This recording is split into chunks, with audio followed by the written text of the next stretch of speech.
Good morning, viewers. I am Dr. Gopal Das Pawan Kumar, Associate Professor, hailing from Hyderabad. I am going to present a paper titled Demand Management by Auto Component Manufacturers, a study of strategies, which was published in International Journal of Science and Research with ID number ART 20161939. I hope you would like my presentation. Let us first understand what is demand management. Demand management involves managing a firm's customers' total demand satisfactorily. If a firm is having a number of customers, demand management involves satisfying the requirements of all these customers in total. Wherever there is demand fluctuations, demand management has to be undertaken thoroughly. Demand management helps the organization to have an handle on the market it operates in. With increase in number of customers and shifts in their demand requirements, firms have to introduce demand management strategies to survive as well as grow in this competitive market. Demand management is required to keep all the customers happy. What is demand management process? It involves alignment of customer requirements with the capabilities of the supply chain, including the organization's infrastructure. It basically covers forecasting and synchronizing it with the raw material inputs, production, and distribution capabilities of the organization.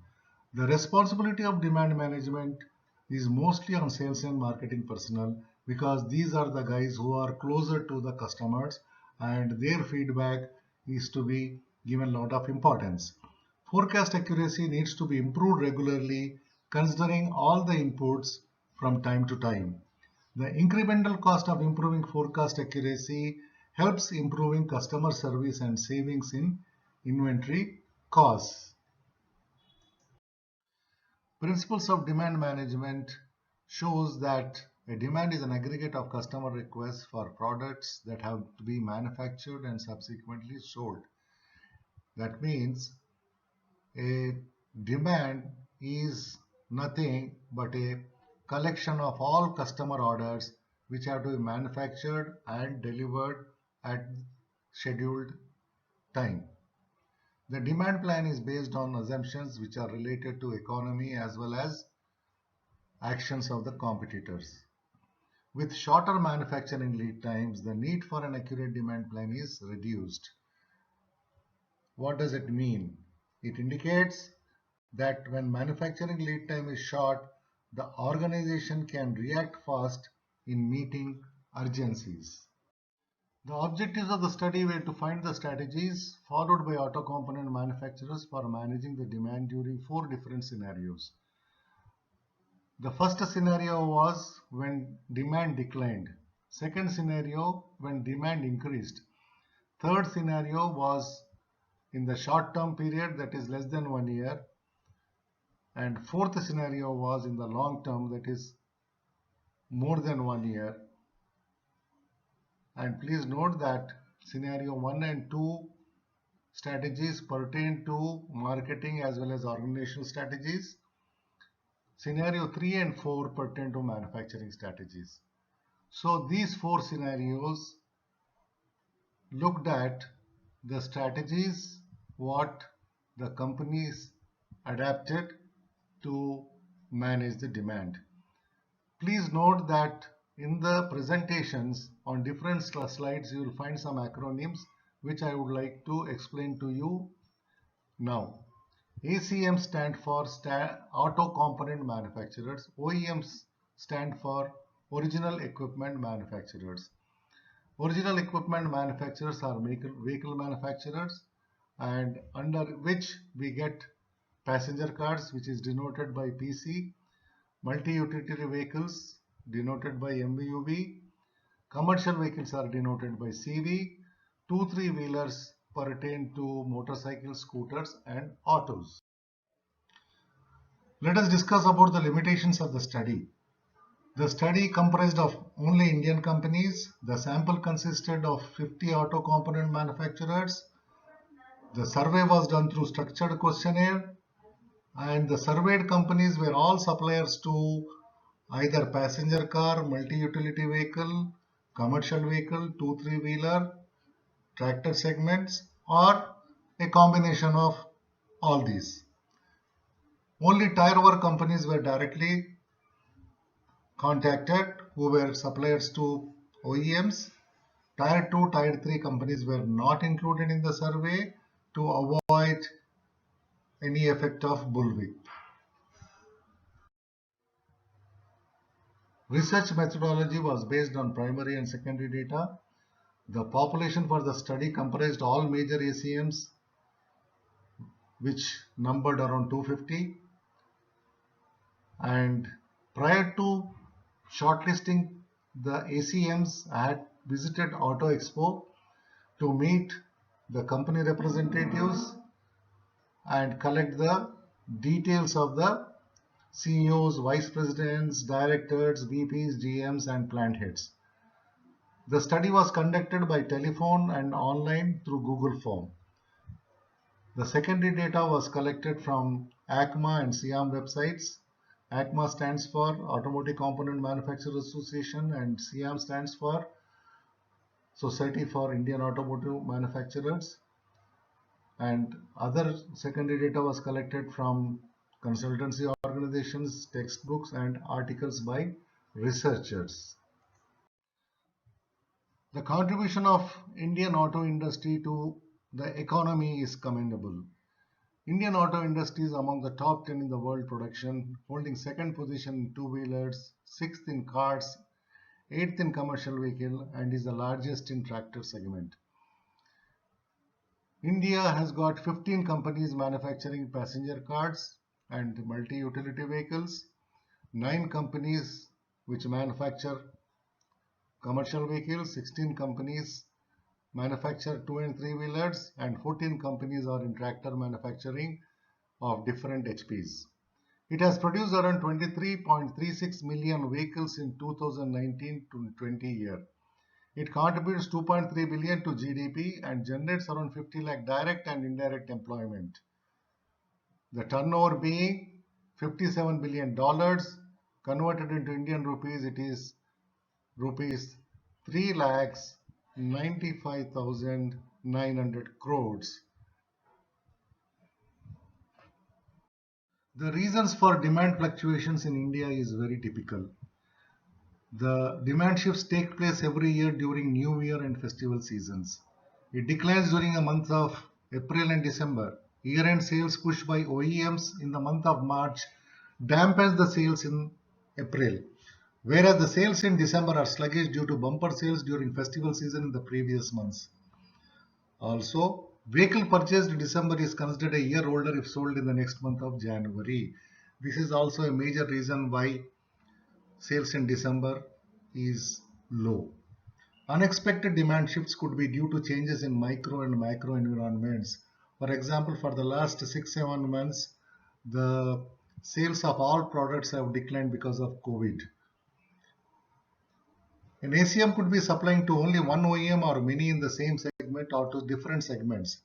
For example, MRF could be supplier to Bajaj Auto, which is a 2-3-wheeler manufacturer, Maruti Suzuki, which is a passenger car manufacturer, and Tata Motors, which manufactures commercial vehicles as well as PC, necessitating allocation or rationing of tires based on priority or importance of the customer. So, the reasons for demand fluctuations are many, and it becomes a difficult task for ACMs to react in a positive manner. Let us study the demand management triggers. When demand kicks in, production planning, sales and operations planning, and master production planning activities get activated. It is important to determine order penetration, decoupling point, and inventory location along with manufacturing environment while managing demand activities. In case of automobiles, the penetration point for many OEMs reaches work in progress, components, and part stage in assemble to order environment of ACMs. That will be clear in the next slide. The decoupling point or the order penetration point is an important concept in supply chain as well as in manufacturing process. Now there are different scenarios of environments. One is engineer to order, next is make to order, third is assemble to order, that is ATO, and make to stock, that is MTS. When an order or schedule is released by OEMs, vehicle manufacturers on auto component manufacturers, the stage at which the order reaches or the order penetration point is at assemble to order, where the work in process parts and components are assembled and dispatched to the OEMs as per the schedule. Dear viewers, let me share the findings of my research with you. I have considered 4 scenarios. First scenario, when the demand is low, what are the strategies which ACMs adapt? Second scenario, when the demand increases. Third scenario, in the short term, that is less than 1 year, what are the strategies followed by ACMs for manufacturing? And the fourth scenario, when in the long term, that is over 1 year, if the demand fluctuates, what are the strategies, manufacturing strategies, which ACMs adapt? In the next slide, you will find the pie charts which would be very clear to you as per my narration. The findings of the demand management strategies adapted by the auto component manufacturers would be apparent when you see the pie charts on this slide. When demand is low, 3% of the ACMs did nothing. 5% offered more credit to their customers, whereas 26% closed down their plants to manage inventory. On the other hand, 46% of the ACMs promoted their items more in the aftermarket, and 20% followed other demand management strategies. When demand increased, 57% of the ACMs increased production, 20% rationed their items supplies to OEMs based on the importance and based on their share of business, whereas 21% met the demand as usual without using any strategies, and balance 2% used other strategies. As regards manufacturing strategies, in the short term and long term, ACMs have adapted some good strategies. In the short term, that is less than 1 year, 12% outsourced components, 47% worked extra shifts, 12% subcontracted the components, 27% engaged temporary workers, and 2% went for other manufacturing strategies. In the long term, that is more than 1 year, 6% continued outsourcing components, 68% increased capacity of the plants, 15% increased subcontracting, 7% went for employing permanent workers, and 4% went for other manufacturing strategies. Dear viewers, after the findings, I would like to propose some suggestions for the consideration of auto component manufacturers. To meet the varying demand, ACM should have day-to-day interaction with the representatives of OEMs at different levels. Communications between OEMs and ACM representatives should be transparent and timely before the crisis occurs. The crisis may be due to changes in volumes or due to sudden changes in the manufacturing of models. Information generated by supply chain partners, trade organizations, political environment, economy, and markets should be considered to prepare a reasonably accurate forecast so that whatever decisions you take are based on very good and accurate inputs. Auto component manufacturers should also develop their own forecasting when they cater to different customers in different segments, so as to have a second opinion on the aggregate demand they have to meet.